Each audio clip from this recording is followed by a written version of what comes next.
शहर से करीब 50 किलोमीटर दूर एक छोटा सा कस्बा था, रामपुरा। दिन में यह कस्बा बिल्कुल सामान्य दिखता था। लोग अपने काम में लगे रहते, बच्चे गलियों में क्रिकेट खेलते और शाम होते ही चाय की दुकानों पर भीड़ जमा हो जाती। लेकिन रात होते ही इस कस्बे की हवा बदल जाती थी। लोग जल्दी अपने घरों में बंद हो जाते। कुछ गलियां ऐसी थी जहां रात के बाद कोई अकेला जाने की हिम्मत नहीं करता था। उस कस्बे के बीचों बीच एक पुरानी इमारत थी, राजेंद्र पब्लिक लाइब्रेरी। करीब 70 साल पुरानी ये लाइब्रेरी अब बंद पड़ी थी। उसकी दीवारों पर काई जम चुकी थी। टूटी हुई खिड़कियां हवा चलने पर डरावनी आवाज करती थी। सबसे अजीब बात यह थी कि लाइब्रेरी के बाहर हमेशा ठंड महसूस होती थी, चाहे मई की गर्मी ही क्यों ना हो। लोग कहते थे कि वहां रात में किताबों के पन्ने खुद ब खुद पलटते हैं। कई लोगों ने वहां किसी बूढ़े आदमी की परछाई देखने का दावा किया था। कुछ लोग कहते थे कि लाइब्रेरी में कोई लड़की रोती है। लेकिन सबसे डरावनी बात यह थी कि पिछले 20 सालों में जो भी रात के समय उस लाइब्रेरी में गया, वो या तो पागल हो गया या फिर गायब हो गया। इसी कस्बे में रहता था 28 साल का आरव। आरव पेशे से यूट्यूबर था। वो हॉरर कहानियों और रहस्यमयी जगहों पर वीडियो बनाता था। उसका चैनल तेजी से ग्रो कर रहा था, लेकिन पिछले कुछ महीनों से उसके वीडियो पर व्यूज कम आने लगे थे। वो कुछ बड़ा और अलग करना चाहता था। एक शाम वो अपने दोस्त समीर के साथ चाय की दुकान पर बैठा था। तभी वहां बैठे कुछ बुजुर्ग लाइब्रेरी की बातें कर रहे थे।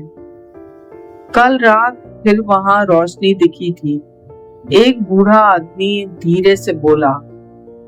दूसरा आदमी फुसफुसाया, मैंने कहा था ना, वहां कोई इंसान नहीं रहता। आरव की आंखें चमक उठी। कौन सी लाइब्रेरी? उसने पूछा। दुकान पर अचानक सन्नाटा छा गया। एक बुजुर्ग ने आरव की तरफ देखा और बोला, बेटा, उस जगह के बारे में ज्यादा पूछना ठीक नहीं। मैं डरता नहीं हूं अंकल। आरव मुस्कुराया। डरना चाहिए, क्योंकि वहां जो है वो इंसान नहीं। समीर ने तुरंत कहा, भाई छोड़ना, बहुत सुना है उस जगह के बारे में, लोग सच में गायब हुए हैं। लेकिन आरव के दिमाग में अब सिर्फ वही लाइब्रेरी घूम रही थी। उसे लगा कि अगर उसने वहां का वीडियो बना लिया तो उसका चैनल फिर वायरल हो जाएगा। उस रात वो घर पहुंचा और इंटरनेट पर लाइब्रेरी के बारे में जानकारी खोजने लगा। बहुत कम जानकारी मौजूद थी।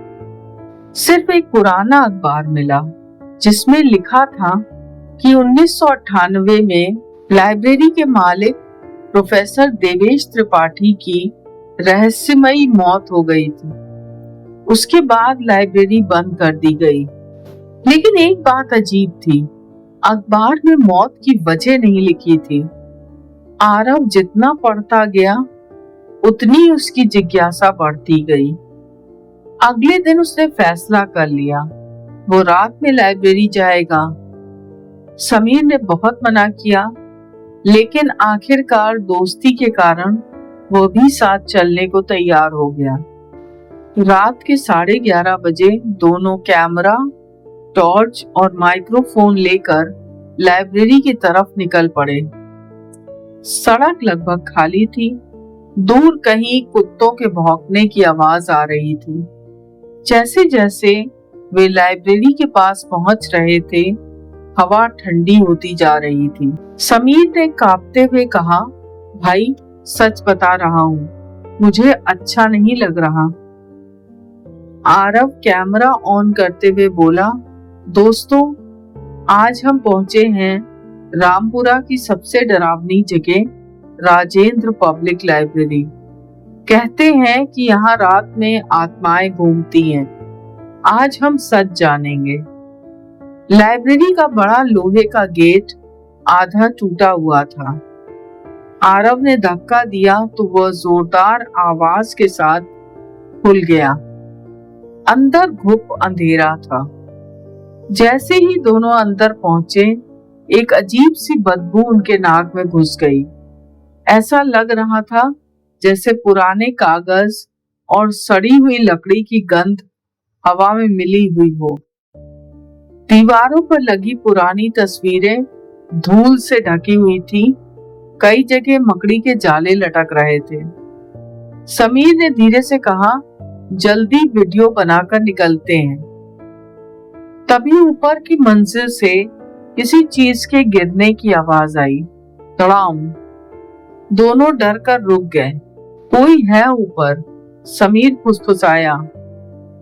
आरव ने कैमरा ऊपर घुमाया। शायद कोई जानवर होगा, वो बोला, लेकिन उसकी आवाज में भी डर साफ था। दोनों सीढ़ियों की तरफ बढ़े। हर कदम पर सीढ़ियां चरमराने लगी। ऊपर पहुंचते ही उन्हें एक बड़ा हॉल दिखाई दिया। वहां चारों तरफ किताबों की अलमारियां थी। कुछ किताबें जमीन पर बिखरी पड़ी थी। अचानक हवा तेज चलने लगी और तभी एक किताब अपने आप शेल्फ से नीचे गिर गई। समीर चीख पड़ा, भाई चल यहाँ से। लेकिन आरव उस किताब के पास गया। किताब का नाम था मृत आत्माओं का विज्ञान। उसने जैसे ही किताब खोली, अंदर से एक फोटो गिरा। फोटो में एक बूढ़ा आदमी था जिसकी आंखें पूरी तरह काली थी। फोटो के पीछे लिखा था, जो ज्ञान मौत के बाद भी जिंदा रहे वही असली शक्ति है। तभी अचानक पीछे से किसी बूढ़े आदमी की आवाज आई, तुम्हें यहाँ नहीं आना चाहिए था। दोनों पलटकर पीछे देखने लगे, लेकिन वहां कोई नहीं था। समीर का चेहरा पीला पड़ चुका था। मैं जा रहा हूँ, वो बोला। तभी लाइब्रेरी का मुख्य दरवाजा जोर से बंद हो गया। धड़ाम। दोनों नीचे भागे। आरव ने दरवाजा खोलने की कोशिश की, लेकिन वो नहीं खुला। अचानक पूरी लाइब्रेरी में घंटी बजने लगी। Ton ton ton. समीर रोने जैसी हालत में बोला, ये क्या हो रहा है? उसी समय ऊपर से किसी लड़की के रोने की आवाज आने लगी। धीरे धीरे वो आवाज तेज होती गई। आरव ने कैमरा उस दिशा में घुमाया। सीढ़ियों के ऊपर एक सफेद कपड़ों में लड़की खड़ी थी। उसके लंबे बाल चेहरे पर फैले हुए थे। समीर डर के मारे जमीन पर बैठ गया। भगवान के लिए हमें छोड़ दो। लेकिन लड़की अचानक गायब हो गई। दोनों ने राहत की सांस ली ही थी कि तभी पीछे की अलमारी अपने आप खुल गई। उसके अंदर एक गुप्त रास्ता था। आरव की आंखों में डर के साथ उत्सुकता भी थी। शायद यही राज है, उसने कहा। समीर चिल्लाया, तू पागल है क्या? हमें निकलना चाहिए। लेकिन आरव उस रास्ते के अंदर चला गया। मजबूरी में समीर भी पीछे गया। अंदर एक सकरी सुरंग थी। दीवारों पर अजीब निशान बने हुए थे। ऐसा लग रहा था जैसे किसी ने खून से लिखावट की हो। कुछ दूर चलने के बाद वे एक कमरे में पहुंचे। कमरे के बीचों बीच एक बड़ी मेज थी। उस पर मोमबत्तियां जली हुई थी, जबकि वहां कोई इंसान नहीं था। दीवार पर सैकड़ों फोटो टंगे हुए थे। आरव ने टॉर्च की रोशनी डाली और उसका दिल रुकने जैसा हो गया। वे सभी फोटो उन लोगों के थे जो पिछले कई सालों से गायब हुए थे। समीर कांपते हुए बोला, भाई हमें यहाँ से अभी निकलना होगा। तभी कमरे के कोने में रखी कुर्सी अपने आप घूमी। उस पर वही बूढ़ा आदमी बैठा था जो फोटो में दिखा था। उसकी आंखें पूरी काली थी। वह मुस्कुराया, बहुत समय बाद कोई यहाँ तक पहुंचा है। आरव की आवाज कांप गई, तो तुम कौन हो? बूढ़ा आदमी धीरे धीरे खड़ा हुआ। मैं प्रोफेसर देवेश त्रिपाठी हूँ, इस लाइब्रेरी का रखवाला। समीर चीखा, तुम मर चुके हो। प्रोफेसर मुस्कुराया, ज्ञान कभी नहीं मरता। अचानक कमरे की सारी मोमबत्तियां बुझ गईं, पूरा कमरा अंधेरे में डूब गया और फिर चारों तरफ फुसफुसाहटें गूंजने लगी। भाग जाओ, मत रुको, वो तुम्हें भी नहीं छोड़ेगा। आरव और समीर ने इधर उधर टॉर्च घुमाई, लेकिन उन्हें सिर्फ अंधेरा दिखाई दे रहा था। तभी अचानक समीर जोर से चीखा, आरव पीछे। आरव पलटा तो उसके ठीक पीछे एक चेहरा था, सफेद आंखें, फटा हुआ मुंह और खून से सना चेहरा। वो डर के मारे पीछे गिर पड़ा, लेकिन अगले ही पल वो चेहरा गायब हो गया। प्रोफेसर की आवाज फिर गूंजी, ये सब मेरी लाइब्रेरी छोड़कर जाना नहीं चाहते। आरव ने हिम्मत जुटाकर पूछा, तुमने इन लोगों के साथ क्या किया? मैंने कुछ नहीं किया, प्रोफेसर बोला। इन्होंने खुद ज्ञान की कीमत चुकाई। कमरे की दीवारें धीरे धीरे कांपने लगी, किताबें अपने आप हवा में उड़ने लगी। समीर अब पूरी तरह टूट चुका था। हमें जाने दो। प्रोफेसर ने उसकी तरफ देखा, अब बहुत देर हो चुकी है। तभी मेज पर रखी एक बड़ी किताब खुल गई। उसके पन्ने तेजी से पलटने लगे। आरव ने देखा कि किताब के खाली पन्नों पर धीरे धीरे शब्द उभर रहे हैं और उन शब्दों में उनका नाम लिखा जा रहा है। आरव शर्मा, समीर खान। समीर कांपने लगा, ये क्या है? प्रोफेसर बोला, इस किताब में उनका नाम लिखा जाता है जो इस लाइब्रेरी का हिस्सा बनने वाले होते हैं। अचानक कमरे का दरवाजा अपने आप बंद हो गया। अब दोनों पूरी तरह फंस चुके थे। आरव ने इधर उधर देखा। उसे कमरे के कोने में एक पुरानी डायरी दिखाई दी। वो धीरे धीरे उसकी तरफ बढ़ा। जैसे ही उसने डायरी खोली, उसमें लिखी बातें पढ़कर उसके होश उड़ गए। डायरी प्रोफेसर की थी। उसमें लिखा था कि कई साल पहले प्रोफेसर देवेश त्रिपाठी मौत के बाद की दुनिया पर रिसर्च कर रहे थे। उन्हें विश्वास था कि इंसान की आत्मा को हमेशा के लिए रोका जा सकता है। उन्होंने इस लाइब्रेरी के नीचे गुप्त प्रयोग शुरू किए, लेकिन एक रात उनका प्रयोग गलत हो गया। उन्होंने कई आत्माओं को इस दुनिया में बुला लिया जिन्हें वापस भेजना संभव नहीं था। डायरी के आखिरी पन्ने पर लिखा था, अब ये लाइब्रेरी जीवित है, इसे आत्माएं चाहिए, हमेशा। आरव के हाथ कांपने लगे। तभी प्रोफेसर की आवाज गूंजी, तुम बहुत ज्यादा जान चुके हो। अचानक समीर हवा में उठ गया। वो चीखने लगा, आरव बचा मुझे। उसका शरीर जैसे किसी अदृश्य ताकत ने पकड़ रखा था। आरव ने उसे पकड़ने की कोशिश की, लेकिन वह दूर जा गिरा। तभी दीवार से कई काले साए निकलने लगे। उनकी आंखें चमक रही थी। वे धीरे धीरे समीर के आसपास घूमने लगे। समीर दर्द से तड़प रहा था। मुझे यहाँ से निकालो। आरव ने पास पड़ी लोहे की रॉड उठाई और प्रोफेसर की तरफ दौड़ा, लेकिन जैसे ही उसने वार किया, रॉड उसके शरीर के आर पार निकल गई। प्रोफेसर जोर से हंस पड़ा। मैं अब सिर्फ इंसान नहीं हूँ, तभी कमरे की छत से खून की बूंदें टपकने लगी। आरव ने देखा कि ऊपर कई हाथ रेंग रहे थे। वो समझ चुका था कि यहाँ रुकना मौत है। उसने समीर का हाथ पकड़ा और पूरी ताकत से खींचा। अचानक बिजली जैसी चमक हुई। कमरे में मौजूद साए कुछ सेकंड के लिए गायब हो गए। आरव और समीर मौका देखकर भागे। वे सुरंग की तरफ दौड़ने लगे। पीछे से प्रोफेसर की डरावनी हंसी गूंज रही थी। तुम यहाँ से बचकर नहीं जा सकते। दोनों तेजी से भागते रहे, लेकिन सुरंग पहले से लंबी लग रही थी, जैसे वो खत्म ही नहीं हो रही हो।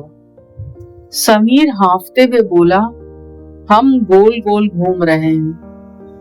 तभी सामने वही सफेद कपड़ों वाली लड़की दिखाई दी। इस बार उसका चेहरा साफ दिखाई दे रहा था। उसकी आंखों से खून बह रहा था। वो धीरे से बोली, अगर जिंदा रहना चाहते हो तो तीसरा दरवाजा खोलना। और अगले ही पल वो गायब हो गई। सामने अचानक 3 दरवाजे दिखाई दिए। पहले पे लिखा था सत्य, दूसरे पे लिखा था मृत्यु, तीसरे पर कुछ नहीं लिखा था। समीर घबरा कर बोला, कौन सा खोले? पीछे से सायों की आवाजें करीब आ रही थी। आरव ने बिना सोचे तीसरा दरवाजा खोल दिया। अंदर जाते ही दोनों जमीन पर गिर पड़े। उन्होंने खुद को लाइब्रेरी के पुराने रिकॉर्ड रूम में पाया। ये कमरा बाकी जगहों से अलग था। यहाँ अजीब शांति थी। दीवारों पर पुराने अखबार चिपके थे। एक मेज पर कई फाइलें रखी थी। आरव ने जल्दी जल्दी फाइलें देखनी शुरू की। तभी उसे एक फाइल मिली, प्रोजेक्ट अमर आत्मा। इसमें प्रोफेसर के प्रयोगों की पूरी जानकारी थी। प्रोफेसर लोगों की आत्मा को किताबों में कैद कर लेते थे, इसलिए लाइब्रेरी की किताबें जिंदा लगती थी। हर किताब में किसी न किसी की आत्मा बंद थी। समीर ने कांपते हुए पूछा, तो क्या वो लोग अभी भी? हाँ, आरव बोला, वो अभी भी यहीं हैं। तभी कमरे के कोने से किसी बच्चे के रोने की आवाज आई। दोनों ने टॉर्च घुमाई। वहां करीब 10 साल का एक लड़का बैठा था। उसकी आंखें डरी हुई थी। आप लोग यहाँ से भाग जाओ, उसने कहा। तुम कौन हो? आरव ने पूछा। मेरा नाम निखिल है। मैं 3 साल पहले यहाँ आया था। समीर डर गया। लेकिन तुम तो? लड़का धीरे से बोला, मैं मर चुका हूँ। कमरे का तापमान अचानक बहुत कम हो गया। निखिल ने कहा, प्रोफेसर की आत्मा इस लाइब्रेरी से बंधी हुई है। जब तक उसकी असली किताब नष्ट नहीं होगी, वो हमेशा जिंदा रहेगा। कौन सी किताब? आरव ने पूछा। लड़के ने कांपते हुए एक दिशा की तरफ इशारा किया, ब्लैक सेक्शन। तभी पीछे से प्रोफेसर की आवाज गूंजी, निखिल, तुम फिर मेरी बातों के खिलाफ जा रहे हो। लड़के का चेहरा डर से भर गया। अचानक उसका शरीर हवा में घुलने लगा। जल्दी जाओ, वो चीखा, सुबह होने से पहले। और वो गायब हो गया। समीर लगभग रोने लगा था। भाई, अब बस, हमें किसी तरह बाहर निकलना चाहिए। लेकिन आरव समझ चुका था कि अगर उन्होंने प्रोफेसर को नहीं रोका तो कोई भी सुरक्षित नहीं रहेगा। हमें वो किताब ढूंढनी होगी। दोनों रिकॉर्ड रूम से बाहर निकले। अब लाइब्रेरी पहले से ज्यादा डरावनी लग रही थी। दीवारों से फुसफुसाहटें आ रही थी। कुछ किताबें अपने आप शेल्फ से बाहर निकल रही थी। तभी अचानक एक किताब हवा में उड़ते हुए आरव के सामने आकर खुल गई। उसके अंदर एक आदमी की तस्वीर थी। नीचे लिखा था रमेश वर्मा 2004। और अगले ही पल तस्वीर वाला आदमी किताब से बाहर निकल आया। उसका शरीर आधा जला हुआ था। समीर चीख पड़ा, वो आत्मा दर्द भरी आवाज में बोली, हमें आजाद कर दो। फिर वो गायब हो गई। अब हर तरफ से आवाजें आने लगी, हमें बचाओ, किताब जलाओ, जल्दी करो, किताब जलाओ, जल्दी करो। आरव और समीर ब्लैक सेक्शन की तरफ बढ़े। ये लाइब्रेरी का सबसे पुराना हिस्सा था। वहां पहुंचते ही दोनों को सांस लेने में दिक्कत होने लगी। कमरे की दीवारें पूरी काली थी। बीच में एक बड़ी अलमारी रखी थी जिस पर ताला लगा था। तभी पीछे से कदमों की आवाज आई। प्रोफेसर धीरे धीरे उनकी तरफ आ रहा था। इस बार उसका चेहरा पहले से ज्यादा भयानक था। उसकी त्वचा गल रही थी, आंखों से काला धुआं निकल रहा था। तुम लोग बहुत जिद्दी हो, वो बोला। आरव ने ताला तोड़ने की कोशिश की, लेकिन वो नहीं टूटा। प्रोफेसर हंस पड़ा। उस किताब तक कोई नहीं पहुंच सकता। तभी समीर की नजर दीवार पर बने एक निशान पर गई। ये वही निशान था जो डायरी में बना था। उसने तुरंत अपनी जेब से छोटा चाकू निकाला और हाथ काट दिया। खून की कुछ बूंदें निशान पर गिरते ही ताला खुल गया। प्रोफेसर की चीख निकल गई। नहीं! अलमारी के अंदर एक काली किताब रखी थी। उससे अजीब आवाजें निकल रही थी। आरव ने जैसे ही उसे उठाया, उसे हजारों लोगों की चीखें सुनाई देने लगी। उसकी आंखों के सामने अजीब दृश्य आने लगे। लोग तड़प रहे थे, आत्माएं अंधेरे में कैद थी। प्रोफेसर गुस्से में चिल्लाया, वो किताब नीचे रख दो। पूरा कमरा हिलने लगा। दीवारों से हाथ निकलने लगे। समीर बोला, इसे जलाना होगा, लेकिन अचानक किताब खुद ब खुद खुल गई।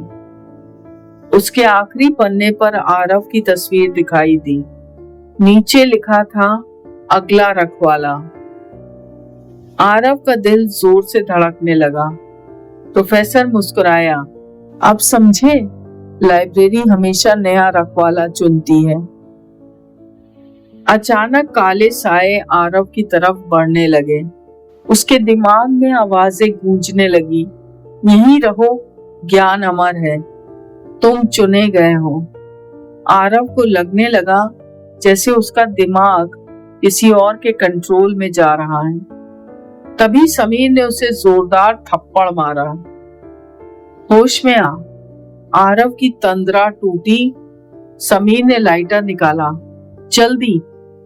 लेकिन जैसे ही उसने किताब जलाने की कोशिश की, प्रोफेसर ने उसे हवा में उठा दिया। समीर दर्द से चिल्लाने लगा। आरव समझ गया कि अब उसके पास एक ही रास्ता है। उसने पूरी ताकत से किताब को जमीन पर पटका और लाइटर उसके ऊपर फेंक दिया। किताब में आग लग गई। अगले ही पल पूरी लाइब्रेरी में भयानक चीखें गूंज उठी। प्रोफेसर दर्द से तड़पने लगा। उसका शरीर टूटने लगा। तुमने क्या किया? दीवारों से काला धुआं निकलने लगा। किताबों के पन्ने तेजी से उड़ने लगे। अचानक हर तरफ रोशनी फैल गई और फिर सैकड़ों आत्माएं दिखाई देने लगी। कुछ बच्चे थे, कुछ बूढ़े, कुछ औरतें। उनके चेहरे पर दर्द था, लेकिन अब उनमें उम्मीद भी थी। एक एक करके वे धुएं में बदलकर गायब होने लगे। प्रोफेसर चीख रहा था, मैं खत्म नहीं हो सकता। लेकिन उसकी आवाज कमजोर होती जा रही थी।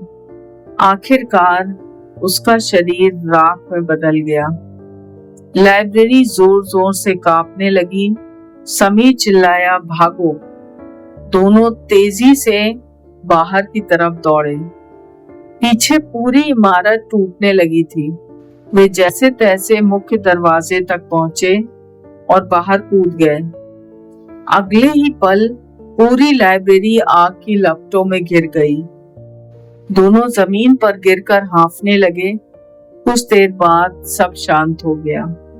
सिर्फ राख बची थी। समीर कांपती आवाज में बोला, खत्म हो गया। आरव ने सिर हिलाया, लेकिन तभी उसे महसूस हुआ कि उसकी जेब में कुछ रखा है। उसने हाथ डाला और उसका चेहरा डर से सफेद पड़ गया। उसकी जेब में वही काली किताब थी जो जल चुकी थी। उसके पन्ने धीरे धीरे अपने आप पलटने लगे। आखिरी पन्ने पर नए शब्द उभर रहे थे। कहानी अभी खत्म नहीं हुई। आरव और समीर डर कर एक दूसरे को देखने लगे। उस रात के बाद दोनों ने उस घटना के बारे में किसी को कुछ नहीं बताया। आरव ने वो वीडियो भी इंटरनेट पर अपलोड नहीं किया। उसने कैमरा खोलकर देखा तो उसमें सिर्फ अंधेरा रिकॉर्ड हुआ था। लेकिन कहानी वहीं खत्म नहीं हुई। कुछ हफ्तों बाद आरव को अजीब चीजें महसूस होने लगी। रात में उसे किताबों के पन्ने पलटने की आवाज आती। कभी कभी उसके कमरे में ठंडी हवा चलने लगती। कई बार उसे ऐसा लगता जैसे उससे कोई देख रहा हो। एक रात वो सो रहा था कि अचानक उसकी आंख खुल गई। कमरे की लाइट अपने आप जल बुझ रही थी। उसने देखा कि टेबल पर रखी वही काली किताब खुली हुई थी। उसके पन्ने पर एक नया नाम लिखा था, नेहा सक्सेना। आरव समझ नहीं पाया कि ये कौन है, लेकिन अगले दिन उसे पता चला कि शहर की एक लड़की रहस्यमयी तरीके से गायब हो गई है। उसके शरीर में सिहरन दौड़ गई। क्या लाइब्रेरी सच में खत्म नहीं हुई थी? उसने तुरंत समीर को फोन किया। वो किताब अभी भी जिंदा है। फोन पर कुछ सेकंड सन्नाटा रहा, फिर समीर बोला, उसे फेंक दे। मैंने कोशिश की थी, फिर वो वापस आ जाती है। समीर डर गया। दोनों ने फैसला किया कि वे उस किताब को हमेशा के लिए खत्म करने का रास्ता ढूंढेंगे। वे प्रोफेसर के पुराने घर पहुंचे। वहां धूल और अंधेरा था, लेकिन उन्हें उम्मीद थी कि शायद कोई सुराग मिल जाए। घर के बेसमेंट में उन्हें कई पुराने दस्तावेज मिले। उनमें से एक पत्र में लिखा था, अगर काली किताब नष्ट करनी हो तो उसे उसी जगह दफन करना होगा जहां पहली आत्मा कैद हुई थी। लेकिन उस जगह का नाम नहीं लिखा था। तभी ऊपर से किसी के चलने की आवाज आई। ठक ठक ठक। दोनों रुक गए। घर में उनके अलावा कोई नहीं होना चाहिए था। समीर ने धीरे से कहा, कोई ऊपर है। आरव टॉर्च लेकर सीढ़ियों की तरफ बढ़ा। ऊपर पहुंचते ही उसने देखा कि ड्राइंग रूम की कुर्सी हिल रही थी, जैसे अभी अभी वहां कोई बैठा हो। और फिर दीवार पर लगा पुराना रेडियो अपने आप चालू हो गया। उसमें से टूटी हुई आवाज आने लगी, वापस लाइब्रेरी, वापस। समीर डर के मारे पीछे हट गया। तभी खिड़की के बाहर किसी का चेहरा दिखाई दिया, वही प्रोफेसर। लेकिन अगले ही पल वो गायब हो गया। आरव समझ गया कि प्रोफेसर पूरी तरह खत्म नहीं हुआ था। उसकी आत्मा अभी भी किताब से जुड़ी हुई थी। उस रात दोनों ने किताब को लोहे के बॉक्स में बंद कर दिया, लेकिन रात के 3 बजे बॉक्स अपने आप खुल गया। किताब फिर बाहर थी। अब आरव की हालत खराब होने लगी। उसे हर जगह फुसफुसाहटें सुनाई देती थी। कभी कभी उसे लगता जैसे किताब उससे बात कर रही हो, तुम मेरे नए रखवाले हो। धीरे धीरे उसकी आंखों के नीचे काले घेरे पड़ने लगे। वो चिड़चिड़ा हो गया। कई बार उसे ऐसा लगता कि उसके अंदर कोई और मौजूद है। एक रात उसने सपना देखा कि वह उसी लाइब्रेरी में बैठा है। उसके सामने सैकड़ों किताबें हैं और लोग उसके सामने घुटनों पर बैठे हैं। अब तुम समझ रहे हो ना ज्ञान की असली ताकत? आरव चीखते हुए उठ बैठा। उसके हाथ में स्याही लगी हुई थी। टेबल पर रखी कॉपी में उसने नींद में कुछ लिखा था। नई लाइब्रेरी जल्द खुलेगी। उसका दिल जोर से धड़कने लगा। क्या किताब उसके दिमाग पर कब्जा कर रही थी? अगले दिन वो और समीर उस जगह की तलाश में निकले जहां पहली आत्मा कैद हुई थी। कई पुराने रिकॉर्ड देखने के बाद उन्हें पता चला कि सालों पहले उसी जमीन पर एक चर्च हुआ करता था जहां अब लाइब्रेरी थी। लोगों का मानना था कि वहां एक लड़की की आत्मा भटकती थी। उसी आत्मा को पकड़ने के लिए प्रोफेसर ने पहला प्रयोग किया था। वो लड़की थी अनामिका। दोनों चर्च के खंडहर तक पहुंचे। वहां अजीब सन्नाटा था। हवा भी जैसे रुक गई थी। बीच में एक पुरानी कब्र थी जिस पर नाम मिट चुका था। तभी काली किताब अपने आप बैग से बाहर निकल आई। उसके पन्ने तेजी से पलटने लगे। अचानक आसपास की जमीन कांपने लगी। कब्र के पीछे वही सफेद कपड़ों वाली लड़की दिखाई दी। इस बार उसका चेहरा शांत था। वो धीरे से बोली, मुझे आजाद करो। आरव ने पूछा, कैसे? लड़की ने कब्र की तरफ इशारा किया।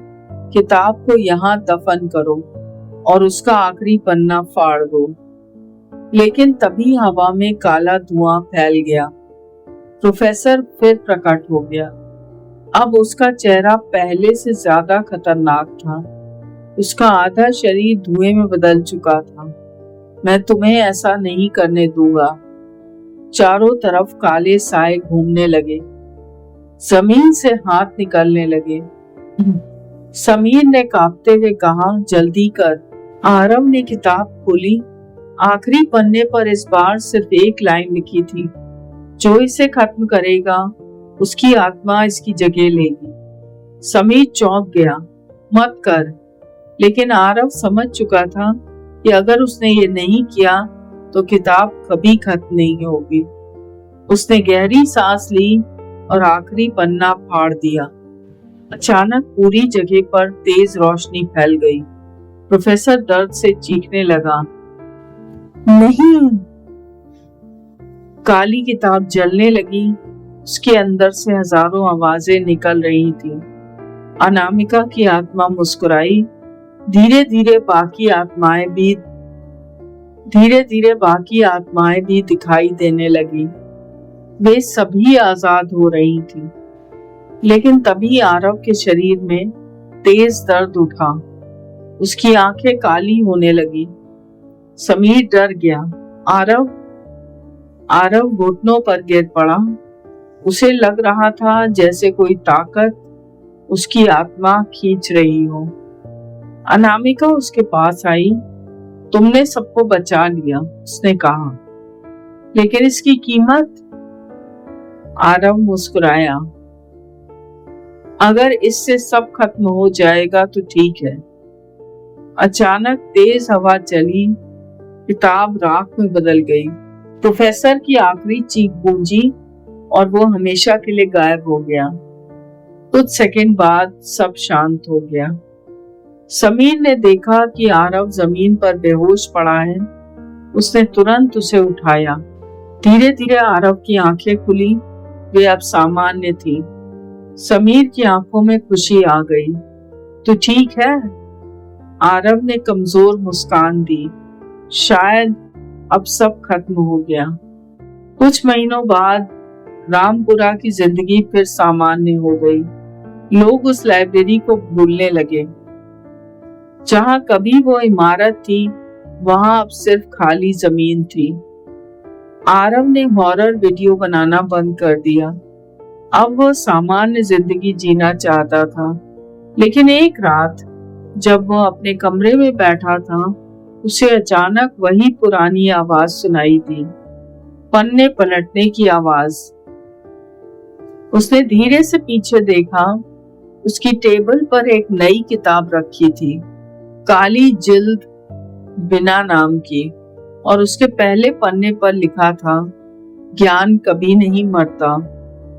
आरव का चेहरा डर से सफेद पड़ गया। खिड़की के बाहर अंधेरे में किसी बूढ़े आदमी की परछाई दिखाई दी और फिर धीरे धीरे वह मुस्कुराने लगी। कहानी खत्म नहीं हुई थी, शायद अब असली शुरुआत होने वाली थी। अगर आपको ये हॉरर कहानी पसंद आई हो तो वीडियो को लाइक करें, चैनल को सब्सक्राइब करें और कमेंट में लिखें, लाइब्रेरी में कभी नहीं जाऊंगा।